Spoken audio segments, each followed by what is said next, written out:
हरे कृष्णा। हम लोग श्रीमद् भगवत गीता के 108 इम्पोर्टेंट श्लोकों पर चर्चा कर रहे हैं। आज हमारा जो श्लोक है जिस पे हम चर्चा करेंगे वो है दूसरे अध्याय का 20वां श्लोक। तो इस श्लोक में भगवान आत्मा के बारे में यानी हम सब के बारे में बताने जा रहे हैं कि हम सब का गुण क्या है। ठीक है, जैसे हर हर वस्तु का एक गुण होता है। शक्कर का मीठा होना शक्कर का गुण है। आग का तपाने का जो गुण है आग का गुण है। ऐसे ही हम जीव आत्मा है, हम सब आत्मा है, तो हमारा क्या गुण है इसको भगवान इस श्लोक में बताने वाले हैं। दूसरे अध्याय का 20वां श्लोक। श्लोक पढ़ते हैं। न जायते म्रियते वा कदाचिन नायं भूत्वा भविता वा न भूयः अजो नित्यः शाश्वतोऽयं पुराणो न हन्यते हन्यमाने शरीरे। संस्कृत देखिए। ना जायते, इसका जन्म नहीं होता। किसका? आत्मा का। जब जन्म ही नहीं होता तो ना म्रियते, मरता भी नहीं। कदाचिन नायम भूत्वा, ऐसा कोई समय नहीं है जब आत्मा हुआ हो। भविता, ऐसा कोई जन्म नहीं है जब आत्मा हो रहा हो। ना भूयः, ऐसा कोई समय नहीं है जब आत्मा होगा। अजो, ये अजन्मा है मतलब इसका जन्म नहीं होता है। नित्य, ये हमेशा रहता है। शाश्वतोयम, शाश्वत है। पुराणो, बहुत पुराना है। आत्मा, हम सब। ना हन्यते, ये मरता नहीं है। हन्य माने शरीरे, शरीर के मर जाने पर। तो हम क्या सीखे? आत्मा का जन्म नहीं है, आत्मा का मरण नहीं है। ऐसा कोई समय नहीं है कि जब आत्मा हुआ था, हो रहा है, होगा। हमेशा रहने वाला है और हमेशा एक जैसा रहने वाला है। लेकिन शरीर के मर जाने पर आत्मा को कुछ नहीं होता। आत्मा मतलब हमें कुछ नहीं होता। जबरदस्त। ठीक। प्रभुपाद जी का अनुवाद देखिए पर। आत्मा के लिए किसी काल में ना तो जन्म है ना मृत्यु। वह ना तो कभी जन्मा है, ना जन्म लेता है और ना जन्म लेगा।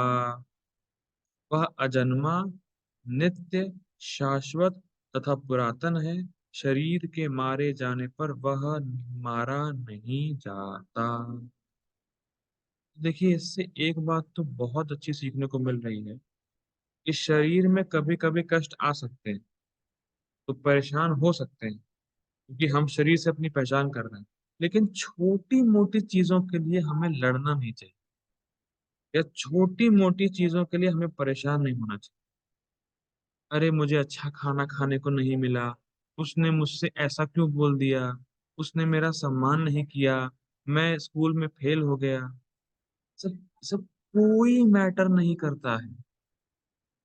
कोई सच में मैटर नहीं करता। क्योंकि अगर आपका कोई सम्मान नहीं भी किया तो उससे हुआ क्या? देखिए, सम्मान और अपमान आपका तो कोई वैसे भी नहीं कर सकता, क्योंकि आपको तो कोई देख ही नहीं रहा।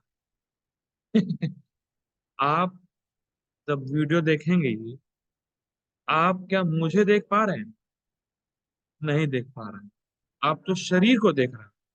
शरीर तो वैसे ही एक दिन छूटना है। तो अगर आप बोलो भी कि लोग मेरा हमेशा सम्मान करें, तो तुम्हारा शरीर ही नहीं रहेगा हमेशा, तो सम्मान कैसे होगा हमेशा? या लोग मेरा हमेशा अपमान करते हैं, अरे तुम हमेशा रहोगे ही नहीं, तो हमेशा अपमान होगा ही नहीं। काहे की टेंशन? समझ पा रहे कितना बड़ा रिलीफ है ये, कि आप शरीर है ही नहीं, और आप ना जन्मते हैं ना मरते हैं, होता ही नहीं है कुछ। आप कुछ नहीं होता है आप। लेकिन हम इतना परेशान हो जाते हैं, अरे भाई साहब मेरे साथ तो ऐसा हो गया, भाई साहब मेरा बिजनेस में इतना नुकसान हो गया, मैं तो खत्म ही हो गया। तुम खत्म हो गए? क्या तुम खत्म हो भी सकते हो?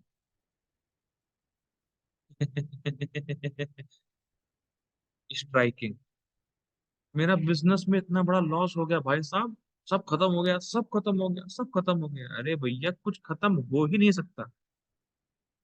और जो खत्म होना है वो तो खत्म होना ही है, ये शरीर। काहे की टेंशन? ठीक है, तो गीता भूषण टीका देखते हैं। इस श्लोक में आत्मा के नित्यत्व की पुष्टि यह प्रदर्शित करते हुए हो रही है कि आत्मा शरीर के 6 विकारों से सदा रहित होती है, जिनका वर्णन पहले हुआ था। तो भगवान इस श्लोक में आत्मा की नियतत्व, नियतत्व मतलब होता है, नित्यत्व मतलब होता है आत्मा हमेशा वैसी की वैसी ही रहती है। मतलब आत्मा को कुछ होता ही नहीं है, इस चीज को समझाने के लिए भगवान ये श्लोक बोल रहे हैं। और शरीर में जो ट्रांसफॉर्मेशन होते हैं, शरीर में जो बदलाव होते हैं, आत्मा बिल्कुल उल्टा है इस चीज से। भगवान ये समझाना चाह रहे हैं।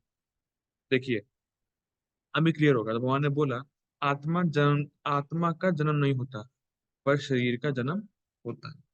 आत्मा मरती नहीं है, शरीर मरता है। ऐसा कभी नहीं हुआ ऐसा कोई समय नहीं था जब आत्मा हुई है, पर ऐसा समय है जब शरीर हुआ है। आपका डेट ऑफ बर्थ। तो आप देख पा रहे हैं, एक एक चीज जो शरीर में होती है, आत्मा में वो बिल्कुल नहीं होती है। बिल्कुल। जैसे अग्नि और पानी जस्ट बिल्कुल अपोजिट है। तो वैसे ही किसी ने मुझसे पूछा, why there is need of spirituality.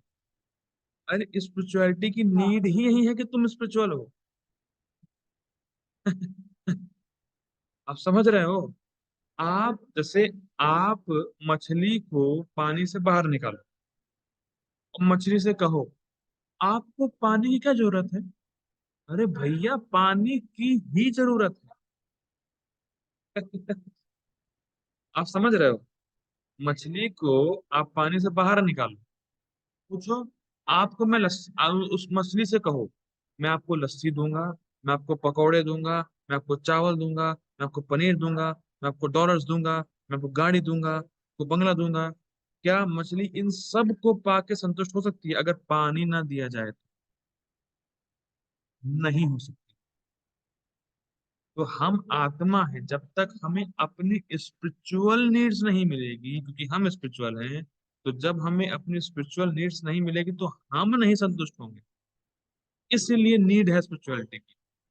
इसलिए नहीं, स्पिरिचुअलिटी की ही नीड है। बेसिकली पॉइंट बोला जाए, केवल उसी की ही जरूरत है। एक सेकंड दीजिएगा। तो भगवान सिंपल यहाँ बता रहे हैं कि आत्मा का जो स्वभाव है वो शरीर के स्वभाव से बिल्कुल उल्टा है। अब देखिए, हमारे शरीर में 6 चेंजेस आते हैं, और आत्मा में 6 चेंजेस बिल्कुल नहीं आते। अब वो 6 चेंजेस क्या है देखिए। जायते अस्ति वर्धते, विपरणमते, अपिक्षीयते, विनश्यति। जन्म, स्थिति, वृद्धि, विकार, क्षय और मृत्यु। ये 6 शरीर के चेंजेस हैं। शरीर जन्म लेता है और उसकी स्थिति रहती है, मतलब कुछ दिन तक वो रहता है, धीरे धीरे बढ़ता है, और वो अपना बाई प्रोडक्ट मतलब बच्चे पैदा करता है। फिर वो धीरे धीरे क्षय होता है, ओल्ड एज होती है, फिर मृत्यु हो जाती है। तो ये 6 चीजें आत्मा में होती है, माफ कीजिएगा, ये 6 चीजें शरीर में होती है। ठीक। यहाँ वा का अर्थ है और। ना जायते म्रियते शब्दों से आत्मा के संबंध में सृष्टि और प्रलय, यह दोनों ही बहिष्कृत हो गए। मतलब जब बोल रहे हैं ना जायते म्रियते, मतलब आत्मा की कभी सृष्टि नहीं होती। देखिए बहुत इंपॉर्टेंट है, बहुत ही इंपॉर्टेंट है। आत्मा कभी सृष्टि नहीं होती, मतलब आत्मा को आप क्रिएट कभी नहीं कर सकते। जैसे देखिए क्या गंभीर बात। जैसे भगवान हमेशा से है ना, वैसे आत्मा भी हमेशा से। जब हम बोलते हैं कि आत्मा भगवान कृष्ण से आई, तो इन शब्दों से आपको लग सकता है कि अच्छा भगवान कृष्ण से आत्मा आई, तो कब आई? लोग प्रश्न पूछते हैं, आत्मा कब आई?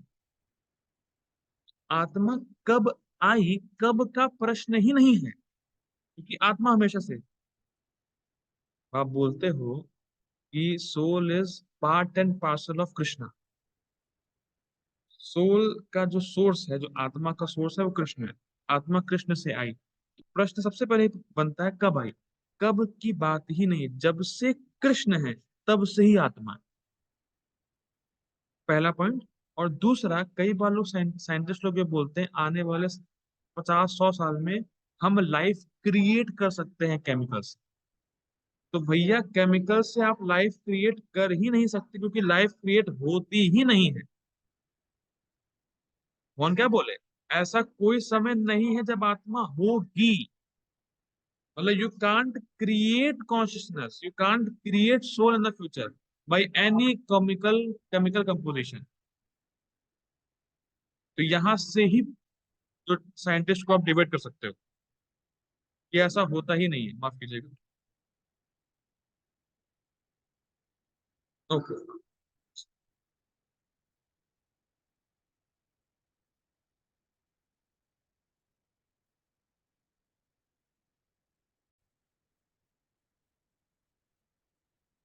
तो मैं ये कह रहा था कि ऐसा पॉसिबल ही नहीं है कि बाद में आप लाइफ क्रिएट कर सको, क्योंकि आत्मा कभी होगी ही नहीं। Cannot create soul, you cannot create consciousness. तो यहाँ से ही साइंटिस्ट लोग का जो तर्क है वो फेल होता है। तो ऐसा ऐसा नहीं समझना चाहिए कि आत्मा कभी जन्म लेगी और आत्मा कभी मरेगी। ऐसा होता ही नहीं है। ना सृष्टि होती है आत्मा की, ना वो क्रिएट होती है, और ना वो डिस्ट्रक्ट हो जाती है। ठीक। लेकिन शरीर जन्म लेता भी है और मरता है। आगे बढ़ते हैं।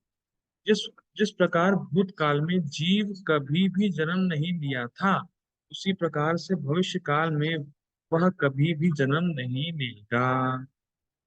आप ऐसा नहीं कह सकते कि ठीक है आत्मा पहले नहीं थी, आत्मा ने पहले जन्म नहीं लिया, पर क्या पता कभी ले ले।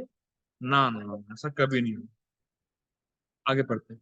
यह इंगित करता है कि जीव एक और जन्म नहीं लेगा और एक और स्थिति को धारण नहीं करेगा, जैसा कि अस्थि शब्द से सूचित हुआ था। देखिए, हम जो है, जो शरीर है हमारा, ये निरंतर चेंज हो रहा है। मैंने पहले ही बताया था कि जो आपका 5 साल का शरीर है वो भी नहीं है आपके पास। 10 साल का शरीर भी नहीं रहेगा, 15 का भी नहीं रहेगा, लेकिन एक के बाद एक नया शरीर तो मिल रहा है ना। 5 साल का शरीर छूटा तो 10 साल का नया शरीर मिला, because we are changing the bodies within one lifetime. तो वैसे ही जैसे शरीर बार बार नया मिल रहा है और कुछ समय तक रह रहा है, ऐसा आत्मा के साथ नहीं है। ऐसा नहीं है कि आत्मा कभी जन्म लेगी। मतलब बेसिकली यू कैनॉट से कि जैसे शरीर बार बार नया नया मिल रहा है और अलग अलग सिचुएशन को हम लोग, और अलग अलग सिचुएशन में शरीर दिख रहा है। 5 साल का शरीर का सिचुएशन अलग थी, 10 साल की अलग थी, 15 की अलग है, 20 की अलग है, ऐसे अलग अलग शरीर, अलग अलग सिचुएशन। तो आत्मा ऐसा नहीं है। ये प्रूफ होता है अस्थि शब्द से। न जायते म्रियते व कदाचन, से शुरू होता है ना, अस्थि से। ठीक। व्यक्ति को यह नहीं सोचना चाहिए कि आत्मा कभी भी बढ़ेगा या अधिक हो जाएगा, जैसा कि वृद्धि शब्द से सूचित होता है। देखिए, वृद्धि, ये जो वृद्धि शब्द आया था ना, यहाँ आया था, देखिए। जायते अस्थि, अस्थि मतलब क्या है? परम एक स्थिति में रहना। लेकिन आत्मा तो हमेशा वैसे ही रहता है। ऐसा नहीं कि आत्मा किसी नई स्थिति में जाता है, आत्मा वैसे रहता है। अब शरीर बढ़ता है, शरीर की वृद्धि होती है। देख ही रहे हैं, 5 साल का शरीर छूटा, 10 साल का मिला, तो धीरे धीरे बढ़ रहा है ना, बढ़ावा आ रहा है, मतलब कुछ चेंज हो रहा है, बढ़ रहा है धीरे धीरे। तो वैसे ही आप बोल रहे हैं कि आत्मा कभी नहीं बढ़ता।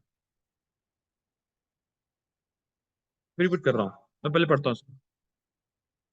व्यक्ति को यह नहीं सोचना चाहिए कि आत्मा कभी भी बढ़ेगा या अधिक हो जाएगा, जैसा कि वृद्धि शब्द से सूचित होता है। शरीर के संबंध में अर्थात अपनी वास्तविक स्थिति से अधिक वह बढ़ता नहीं, अर्थात ना भूयः। देखिए, हमारा शरीर निरंतर परिवर्तित हो रहा है कि नहीं हो रहा है? हो रहा है। बराबर हमें शरीर, बराबर हमारे शरीर छूट रहे हैं, और बड़े शरीर मतलब बेसिकली वृद्ध शरीर मिल रहा है। ठीक? वृद्ध हो रहा है ना, शरीर तो वृद्ध हो ही रहा है, बूढ़े हो रहे हैं। ठीक।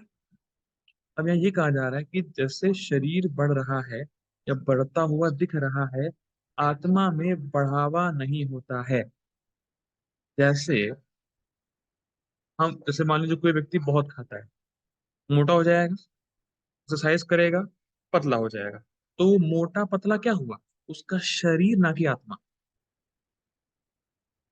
बेसिकली आप ये मान के चलिए, जितना भी आप खा रहे हो ना, वो आत्मा को लगेगा ही नहीं, आत्मा को लगता ही नहीं है, मतलब हमें लगता ही नहीं है।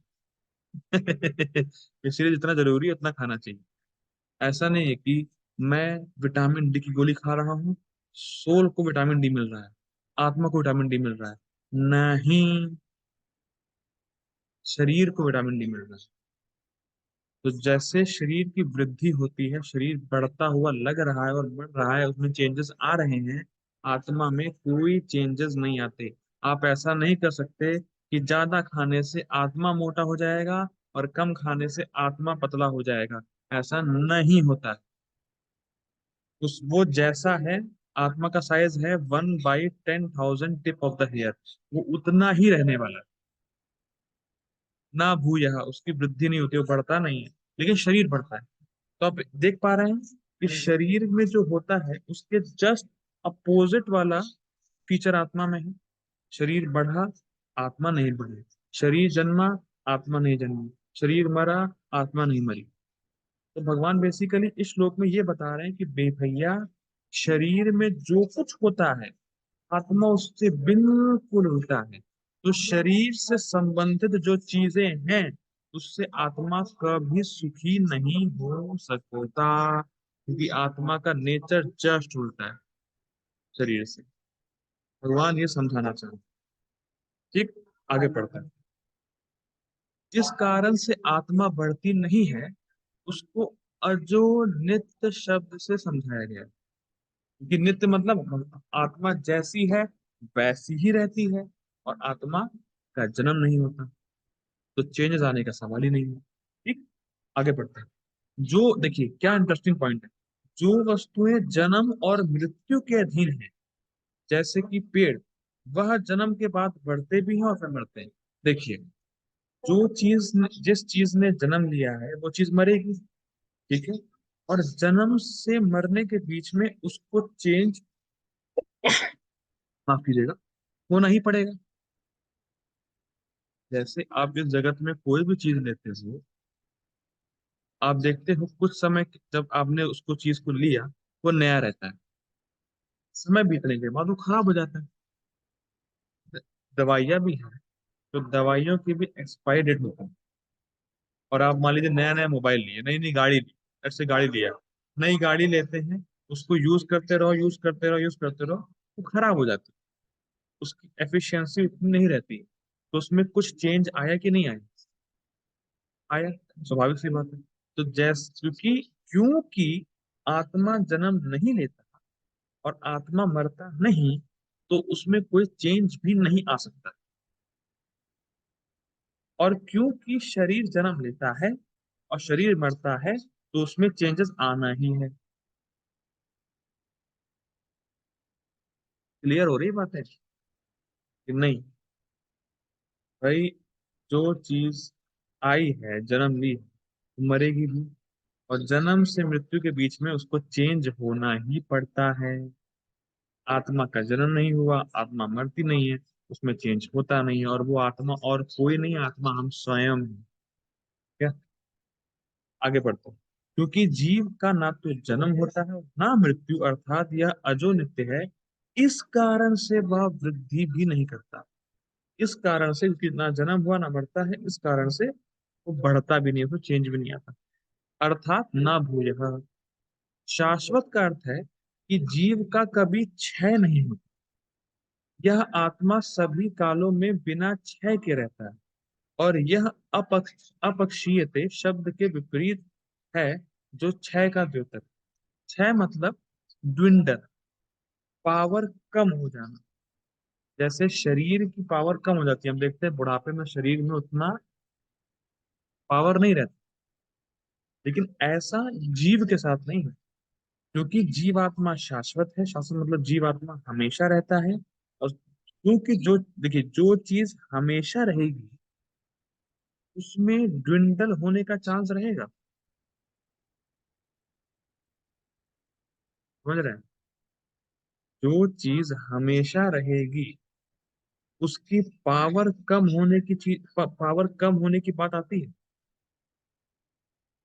नहीं आती है, कि वो चीज हमेशा रहने वाली है। एक, ये बहुत इंटरेस्टिंग पॉइंट है कि यहाँ बता रहे हैं कि जैसे शरीर में शक्ति कम होती है, धीरे धीरे शरीर बूढ़ा होता है, चीजें शरीर की जो एफिशिएंसी है कम होती है।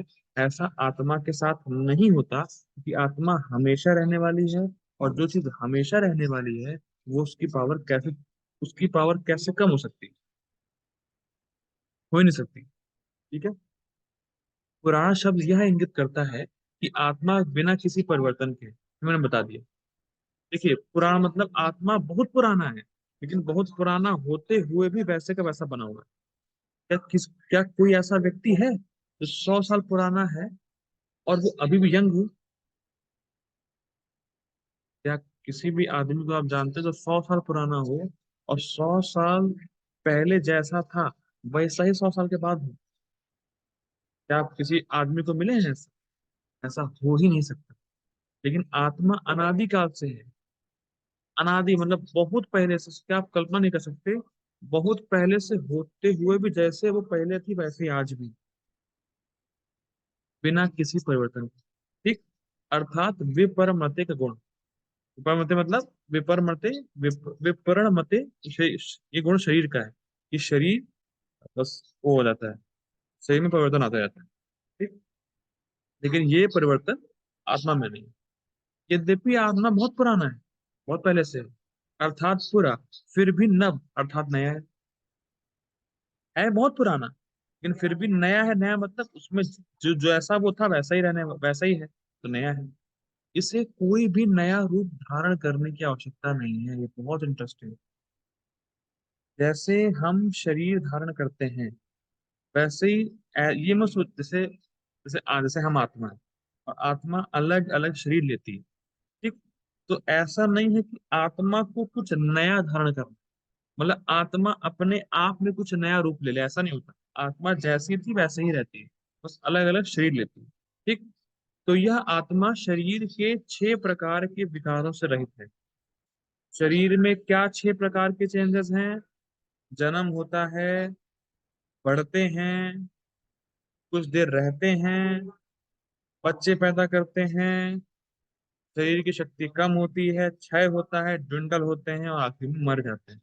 ये 6 चीजें शरीर में हैं, आत्मा में बिल्कुल नहीं है। ठीक। और यह आत्मा नित्य है, क्योंकि आत्मा का यह स्वभाव होता है। क्या स्वभाव होता है? कि वो शरीर के 6 चेंजेस से रहित है। इसलिए जब शरीर को मारा जाता है तो आत्मा की मृत्यु नहीं होती, क्योंकि शरीर की मृत्यु हो सकती है और आत्मा शरीर के उल्टा है। तो उल्टा है, इसलिए आत्मा मरती नहीं, खत्म। आप समझ पा रहे हैं? आप कभी नहीं मरने वाले। जो कभी कभी लोग बोलते हैं ना, कुछ माता पिता बोलते हैं ब्रह्मचारी बनने के बाद, कोई व्यक्ति मान लीजिए कोई बच्चा ब्रह्मचारी बन जाता है तो बोलते हैं तुमने मेरी आत्मा को बस मार दिया। आत्मा, आत्मा मर भी सकती है। ओके। या कभी कभी बस तुम्हारे जाने के बाद हम खत्म हो जाएंगे। हाँ, हो सकते हैं, समझते हैं। या कभी कभी माता पिता बोलते हैं हम तो बस तुम बस ब्रह्मचारी बनोगे, हम बस मर जाएंगे।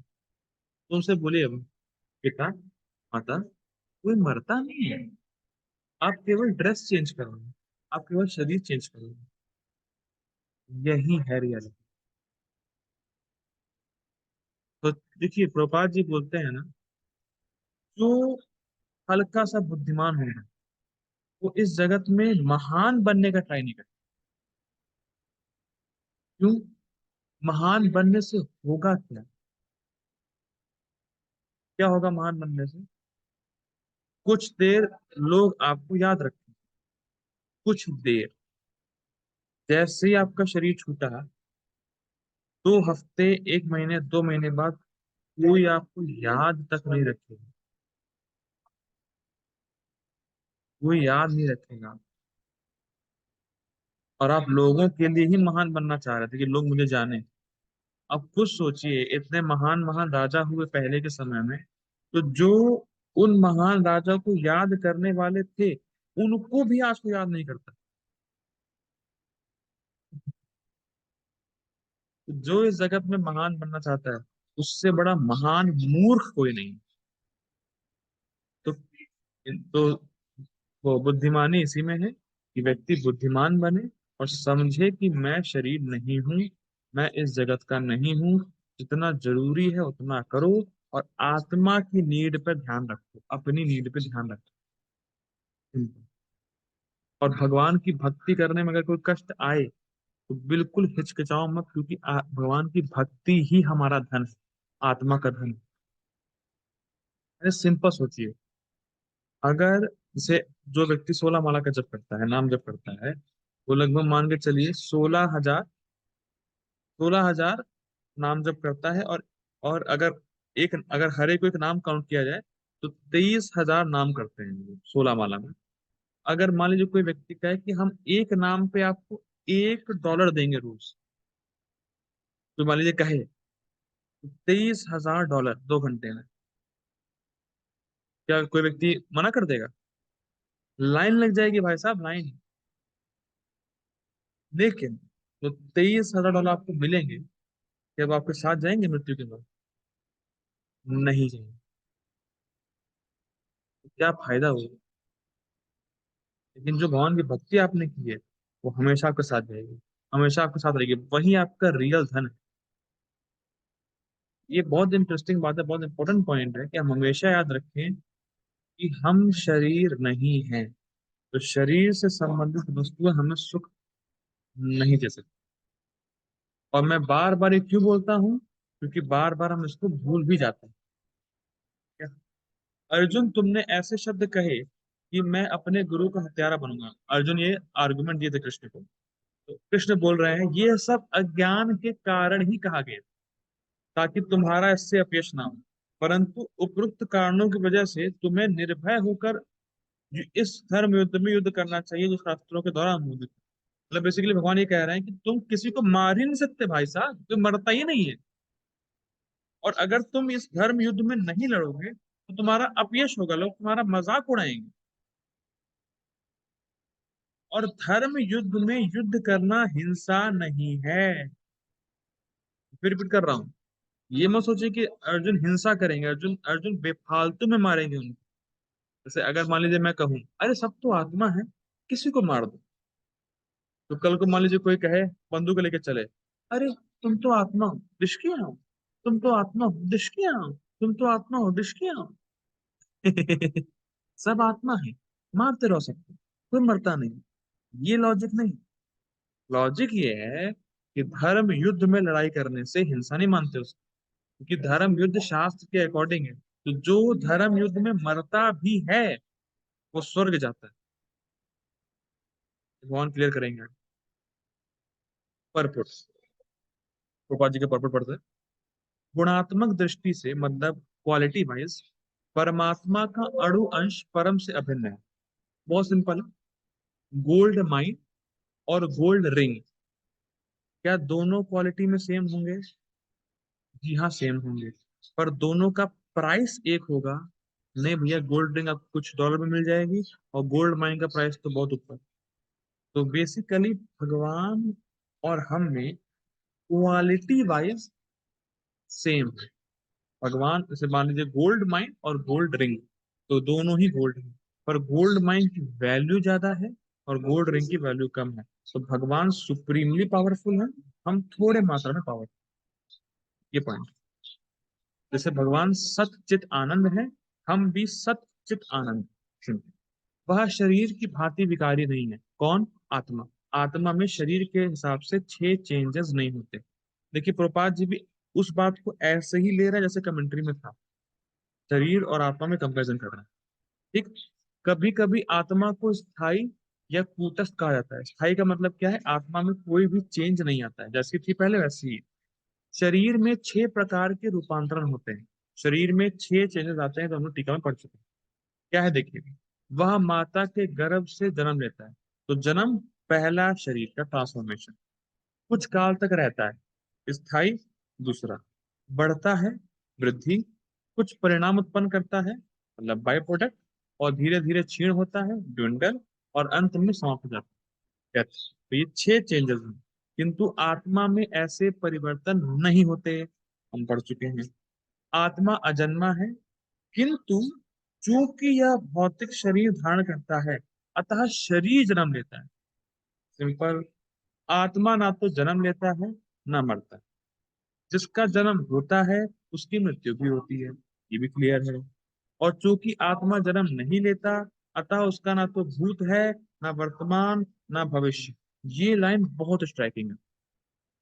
हमारा जन्म हुआ? नहीं हुआ। तो जिसका जन्म होता है उसी का तो पास्ट, प्रेजेंट और फ्यूचर होता है। भाई मैं कहूँ, मैं इंजीनियर हूँ, जैसे मान लीजिए मैं जॉब करता हूँ और मैं इंजीनियर हूँ। तो इंजीनियर की डिग्री किसको मिली? शरीर को कि आत्मा को? बताइए। क्या आत्मा ने इंजीनियरिंग करी है? आत्मा इंजीनियर है कि शरीर इंजीनियर है? शरीर इंजीनियर है। और पास्ट में अगर मैं 10th क्लास में फेल हुआ, तो कौन फेल हुआ? मैं हुआ कि शरीर हुआ? शरीर हुआ। आगे अगर मैं शादी करूंगा फ्यूचर में, शादी किसकी होगी? आत्मा की होगी कि शरीर की होगी? शरीर की होगी। तो बेसिकली जिसका जन्म होता है वो मरता भी है, और जन्म और मरते के बीच में जो लाइफ टाइम है, उसी में पास्ट, प्रेजेंट और फ्यूचर है। तो हमारा आत्मा का पास्ट, प्रेजेंट, फ्यूचर है ही नहीं, कि हमारा जन्म ही नहीं हुआ। लेकिन माया देवी, हमारा माइंड क्या करता है, हमें हमेशा पास्ट और फ्यूचर में फंसाए रहता है। कितना जबरदस्त है। हमारा पास्ट और फ्यूचर है ही नहीं, और हम हमेशा पास्ट और फ्यूचर के बारे में ही सोचते हैं। और आत्मा के लिए केवल प्रेजेंट है, कि वो हमेशा रहने वाला है, तो उसके लिए हमेशा प्रेजेंट ही है। और माया देवी हमें प्रेजेंट में ना रखकर फ्यूचर और पास्ट में घुमाती रहती है। देखा ना कितना बड़ा ज्ञान है वास्तव में। फ्यूचर में क्या होगा, इतने बड़े बड़े प्लान्स, ऐसा वैसा वैसा। और पास्ट में हाय रे, ये हो गया, वो हो गया, ऐसा हुआ वैसा हुआ। जबकि तुम्हारे लिए ना पास्ट ना फ्यूचर है, तुम तो हमेशा से वैसे ही हो। वहां देने वाली बात।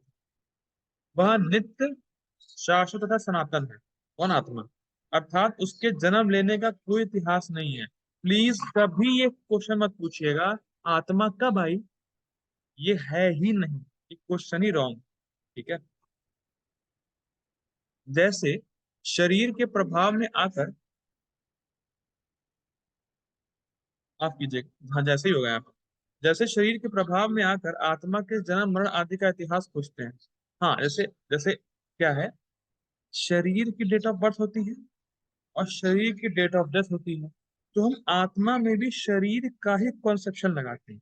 हम यही सोचते हैं कि आत्मा भी शरीर जैसी होगी। लेकिन भगवान कह रहे हैं आत्मा शरीर से बिल्कुल उल्टी है। तो आप ये क्वेश्चन कह ही नहीं सकते कि आत्मा की डेट ऑफ बर्थ क्या है। ऐसा होता ही नहीं। ठीक है। आत्मा शरीर की तरह कभी भी वृद्ध नहीं होती, टीका में पढ़ चुके। अतः तथा कथित वृद्ध पुरुष भी अपने में बाल्यकाल या युवावस्था जैसी अनुभूति पाते हैं। ये बहुत इंटरेस्टिंग। कोई भी बूढ़ा व्यक्ति होता है, वो हमेशा यही सोचता है, काश मैं जवान होता, काश मेरी जवानी वापस आ जाए। क्यों? क्योंकि आत्मा कभी बूढ़ी नहीं होती। देखिए हम आत्मा हैं, और आत्मा कभी बूढ़ी नहीं होती। तो जब हम बूढ़े होते हैं, मतलब जब हमारा शरीर बूढ़ा होता है, तो हमें डिस्कम्फर्ट लगता है कि यार ये कैसा, मैं बूढ़ा कैसे हो गया। कि आत्मा तो बूढ़ी होती नहीं है। आप समझ पा रहे हैं, आप आत्मा है और आप बूढ़े नहीं होंगे, लेकिन शरीर बूढ़ा होता है और ये आर्टिफिशियल इम्पोजिशन आप पे दिया गया है, तो आपको डिस्कम्फर्ट फील होता है। यार बूढ़ा कैसे हो, काश में जवान होता। गुरबाज यही बता रहे हैं। शरीर के परिवर्तनों का आत्मा पर कोई प्रभाव नहीं होता। आपका कोई अपमान कर दे, कोई सम्मान कर दे, कोई आपको कुछ भी कर दे, आप पर इफेक्ट नहीं हुआ है, जब तक आप अपनी पहचान शरीर से नहीं कर रहे। कर रहे हो तो हो। जैसे भाई थिएटर वाला एग्जांपल, आप मूवी देख रहे हो, मूवी में सामने ना हीरो है ना हीरोइन है, और जब तक अपनी पहचान करोगे तो उसका इमोशंस आप लोगे और आप रोगे। जबकि रोने की बात है ही नहीं, ना वहाँ हीरो है ना हीरोइन। बहुत गंभीर बात है। और इससे क्या साबित होता है कि देखिए, शरीर मतलब इस स्थूल शरीर तो है ही, सटल शरीर भी, ग्रॉस बॉडी, सटल बॉडी की बात हो रही है यहाँ पे। तो मन में जो भी आपकी इच्छाएं आ रही है ना, ये करना वो करना, ऐसा वैसा ऐसा वैसा ऐसा वैसा, उसका भी आपके आप से कोई संबंध नहीं है। कोई संबंध नहीं। तो मन में काम इच्छा आ रही है, भोग इच्छा आ रही है, इस सब का आपसे कोई संबंध नहीं। लेकिन आप पूरा करते हो क्योंकि आपको लगता है मैं ही तो मन हूँ। हम बोलते भी हैं, मेरा मन कर रहा है करने। अरे तेरा मन कर रहा है, पर तेरी इच्छा नहीं है ना।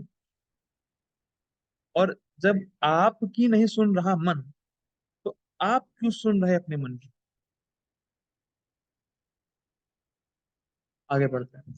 शरीर की उत्सृष्ट संतानें, मतलब आप शरीर से संतान उत्पन्न कर सकते हो, और शरीर के कारण वे किसी ना किसी की संतानें प्रतीत होती हैं। मतलब आप बच्चा पैदा करोगे तो आप कहोगे कि ये मेरा बेटा है, क्योंकि आपका शरीर और उसका शरीर मैच हो सकता है, फीचर्स मैच होते हैं। ठीक, शरीर की वृद्धि आत्मा की उपस्थिति के कारण होती है। बहुत इंटरेस्टिंग है। आप में आपके देखिए, आत्मा की वजह से आपके शरीर में चेंजेस आ रहे हैं, पर फिर भी आत्मा में चेंजेस नहीं आ रहे।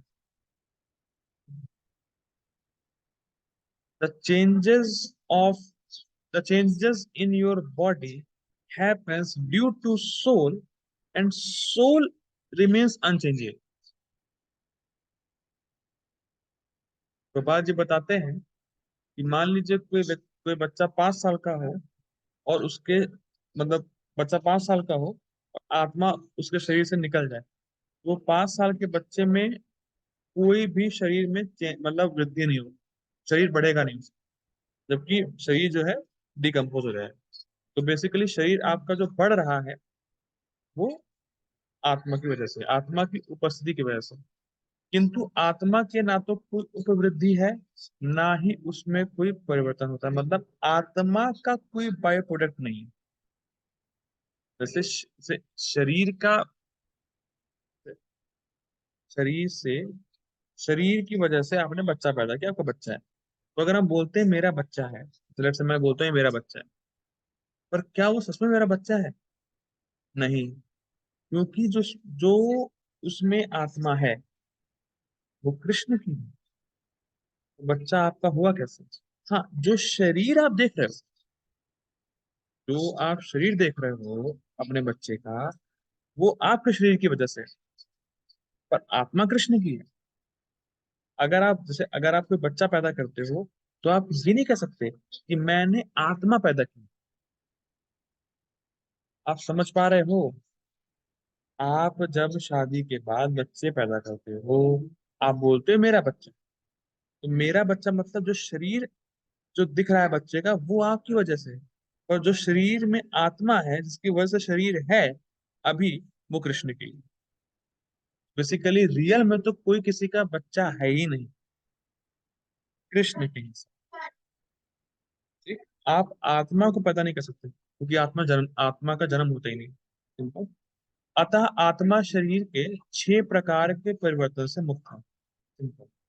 कठोपनिषद में यह श्लोक आया है, इसी तरह का एक श्लोक आया है। जिस प्रकार का श्लोक हम गीता का पढ़ रहे हैं ये वाला, उसी प्रकार का सिमिलर टाइप का श्लोक कठोपनिषद में आया है। न जायते, देखिए हम लोग पढ़े हैं, न जायते म्रियते व कदाचिन। इसमें है, इस श्लोक में है, न जायते म्रियते व पश्चिन, न बभूव कश्चित अजो नित्या शाश्वतो पुराणो न हन्यते हन्यमाने शरीर। इस श्लोक का अर्थ तथा तात्पर्य भगवत गीता के श्लोक जैसा ही है, जो हम लोग श्लोक अभी पढ़ रहे हैं। किंतु इस श्लोक में एक विशिष्ट शब्द विपश्चित का प्रयोग हुआ है, जिसका अर्थ है, जिसका अर्थ विद्वान या ज्ञान में, आत्मा ज्ञान से या चेतना से सदैव पूर्ण रहता है, अतः चेतना ही आत्मा का लक्षण है। क्या सुंदर बात है। चेतना का मतलब क्या है? चेतना आत्मा का लक्षण है। मतलब अगर मैं पूछूं, जो इस वीडियो को देखेगा, अगर मैं उससे क्वेश्चन पूछूं, क्या आप हैं? आप बोलेंगे हाँ मैं हूं। और क्या आप दूसरों से अलग हैं? हाँ मैं दूसरों से अलग हूं।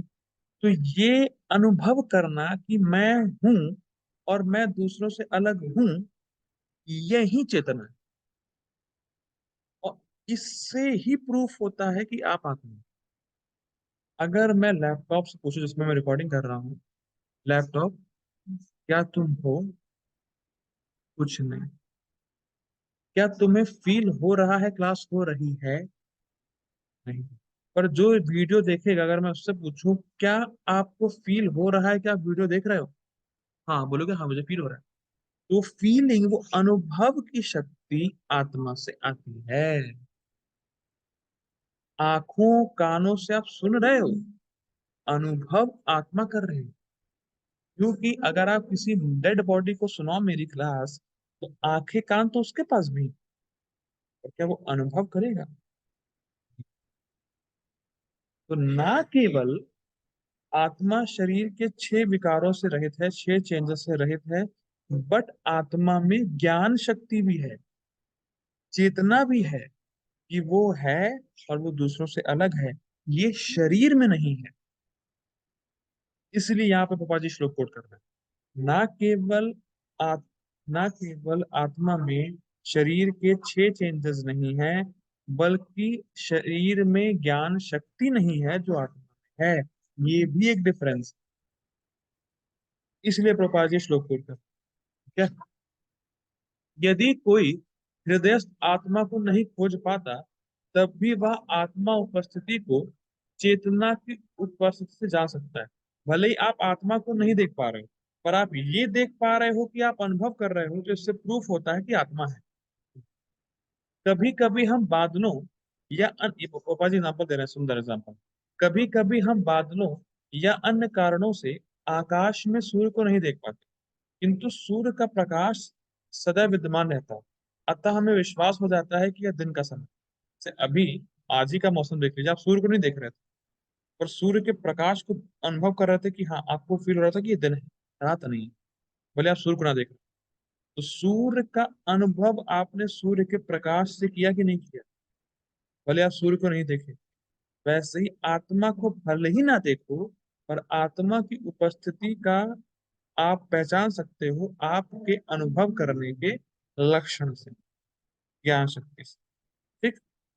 प्रातः काल जो ही आकाश में थोड़ा सा सूर्य प्रकाश दिखता है, तो हम समझ जाते हैं कि सूर्य आकाश में है। इसी प्रकार चूंकि शरीर में चाहे पशु के हो या पुरुषों के, कुछ ना कुछ चेतना रहती है। कुत्ते को भी लगता है कि मैं हूं और मैं बंदर नहीं हूं। समझ रहे हैं? ये फर्क है। अतः हम आत्मा की उपस्थिति को जान लेते हैं, किंतु जीव की यह चेतना परमेश्वर की चेतना से भिन्न है। क्योंकि परम चेतना तो सर्वज्ञ है। देखिए, हम भगवान के अंश हैं, मैंने बताया, तो भगवान में ज्ञान शक्ति रहती है। तो भगवान को भी पता है कि वो है और दूसरों से अलग है, और हमें भी ये लक्षण है। पर क्या है, क्या, जैसे लेट्स से, जो भी जो भी ये वीडियो देखेगा, क्या वो बता सकता है कि मेरे इस समय पेट में दर्द है कि नहीं है? नहीं बता सकता। ठीक।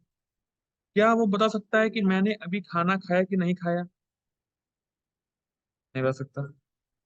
क्या बता सकता है कि मुझे भूख लगी है कि नहीं लगी है? नहीं। तो लेकिन क्या मैं बता सकता हूँ कि मुझे भूख लगी कि नहीं लगी?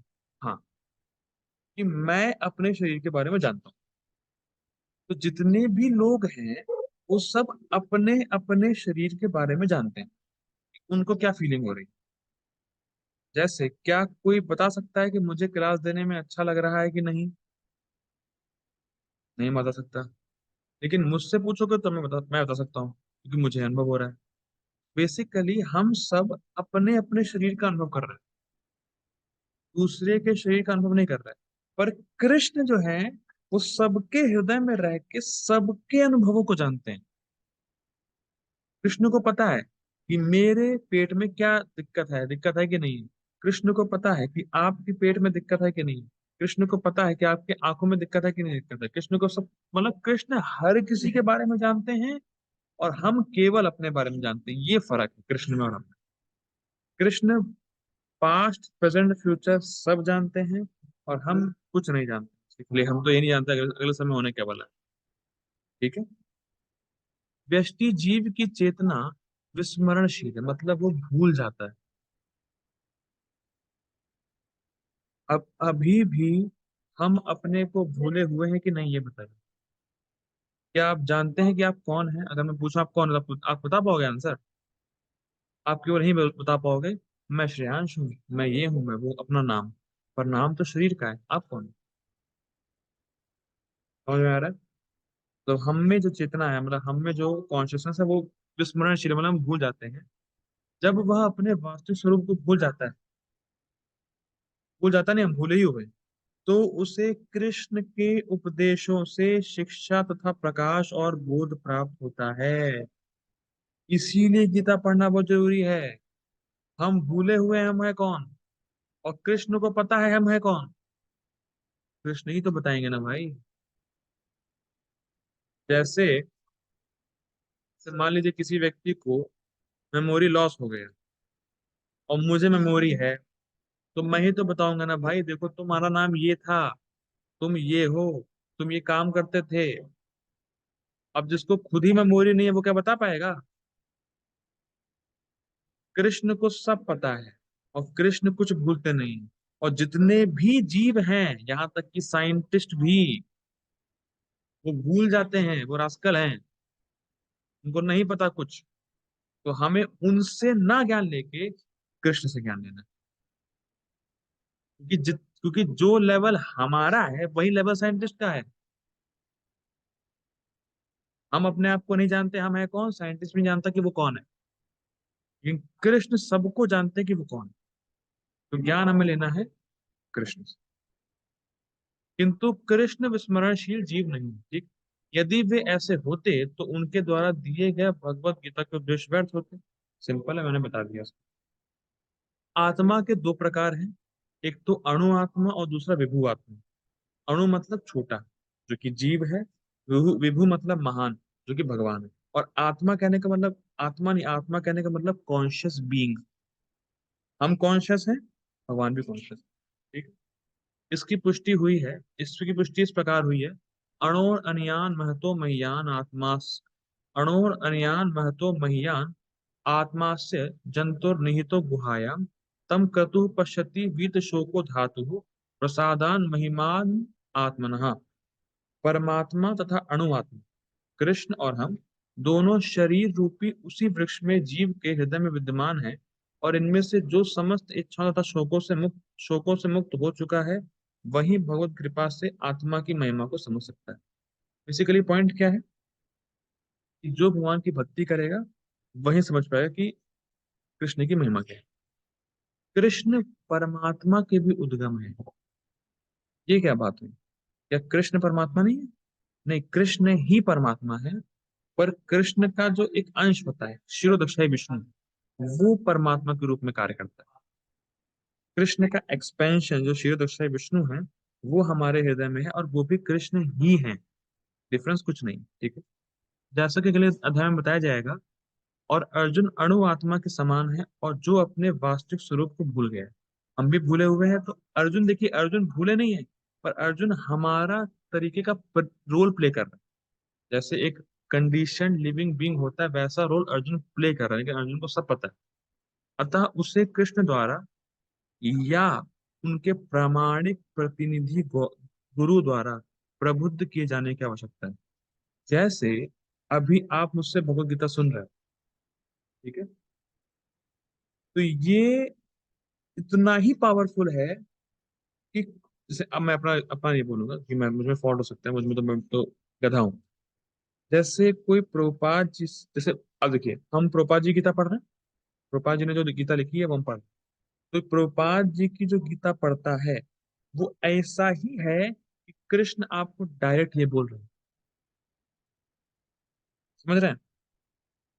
जैसे मान लीजिए मैंने किसी को बोला कि प्रभु पानी लेके आना, मतलब प्रभु मेरे लिए एक गिलास पानी लाओ। ठीक, मैंने ये बोला, एक मान लीजिए मैं हूं, कोई ए पर्सन है और कोई बी पर्सन। तो मैंने ए पर्सन से बोला, प्रभु मेरे लिए एक गिलास पानी लेके आना। अब ए अब ए व्यक्ति बी व्यक्ति को अगर ये बोले मेरे लिए एक गिलास पानी लेके आना, तो ये चीटिंग है कि पानी मैंने मांगा। लेकिन अगर ए व्यक्ति ये बोले श्रेयांश प्रभु को एक गिलास पानी देना, तो क्या ये उतना ही पावरफुल नहीं है जो मैंने ए को बोला है? मैंने ए को भी तो ये बोला कि मेरे लिए पानी लेके आना, और ए ने भी वही बोला कि श्रेयांश प्रभु को पानी देना। तो बराबर है कि नहीं दोनों का स्टेटमेंट? तो एज गुड एज, ये नहीं हुआ कि उसने मुझसे ही सुना, बी पर्सन ने। तो वैसे ही जो प्रभुपाद जी अपने गीता में लिखे हैं एकदम प्रामाणिक है, और ये मान के चलिए कृष्ण यही बोल रहे हैं डायरेक्ट, कोई भेद नहीं है। इसीलिए प्रभुपाद जी बोल रहे हैं कृष्ण या उनका प्रामाणिक प्रतिनिधि, प्रामाणिक मतलब बोनाफाइड परंपरा में, तो वो as good as listening to Krishna. ठीक है? तो आज हम लोग समाप्त करते हैं श्लोक को। हम लोग कल दूसरा श्लोक देखेंगे। टिल देन, श्रील प्रभुपाद की जय। हरे कृष्ण।